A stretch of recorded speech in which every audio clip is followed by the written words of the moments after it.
আজ আমি তোমাদের সঙ্গে শেয়ার করব আমি আমার ঘরকে কিভাবে ডিপ ক্লিন করে রাখি। তার জন্য আমি এই যে স্যান্ডো গেঞ্জির যে কাপড়গুলো হয় নরম, সেগুলো নিয়েছি।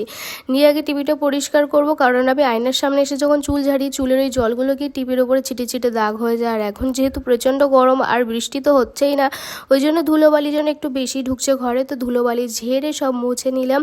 আর ড্রেসিং টেবিলটা আমি সবসময় চেষ্টা করি একটু পরিষ্কার পরিচ্ছন্নভাবে গুছিয়ে রাখতে, কারণ আমার বেশিরভাগ সময় কাটে ড্রেসিং টেবিলের সামনে। আর আমার সাজুগুজু করতেও ভীষণ ভালো লাগে, তাই সবসময় চেষ্টা করি ড্রেসিং টেবিলটাকে সবসময় অর্গানাইজ করে রাখতে। আর এই যে আমার মোছা হয়ে গেছে, এবার তারপরে ঘরটা খুব ভালো করে মুছে নিলাম, স্নান করে নিয়েছিলাম। তারপরে বিকালবেলায় গিয়েছিলাম একটু পাশের বাড়ির আন্টির বাড়িতে, কারণ ওনার বাড়িতে একটু কাজ ছিল। আর ওনার বাড়িতে এই গাছগুলো কি সুন্দর লাগছে, এই গাছটা তো দারুণ লাগছে। তারপর ওখান থেকে কাজ সেরে সন্ধ্যাবেলায় চলে এলাম বাড়িতে এসে সবার জন্য ম্যাগি বানিয়েছিলাম। আর তার উপরে আমার জন্য দিয়েছিলাম একটা চিজ, আর তার উপরে শান দেখো ম্যাগি দিয়ে ঘেটে দিয়েছিল। এই ছিল আজকের মতো blog. Thanks for watching, by.